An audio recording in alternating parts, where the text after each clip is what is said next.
多謝。高球佢嘅今場其實都係咪專登賽前諗過而改個方法咧？今日其實睇翻，因為其實你睇翻嗰個部署，即係其實冇乜快，麻麻快嘅今日。咁我相信呢隻馬係可以擺到喺前邊嘅。咁啊估唔到佢擺埋頭添啦。但係我哋其實之前都係叫佢擺喺頭4名啊。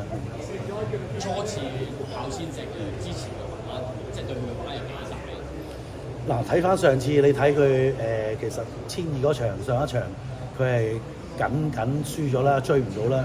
咁我哋相信佢隻馬咧，因為1200可能比佢嚟講已經短啦。咁上次其實如果艾杜拿嗰個位佢可以撞到出嚟嘅，咁佢就應該個機會已經贏啦。咁但係上一次係撞嚟撞去都撞唔出，咁變咗就佢結果佢再有空位再上嚟嗰陣時就贏。咁我哋都相信隻馬要長少少。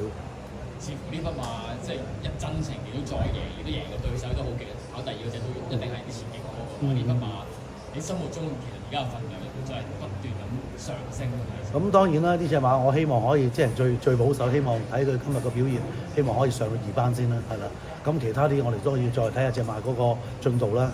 咁但係睇佢而家個走勢，佢今日嗰個場地又可以 handle 到，咁即係個第一次跑啲咁嘅地都跑得咁好，咁啊希望佢首先2班先啦，希望。再一次恭喜！好啊，多謝晒，thank you。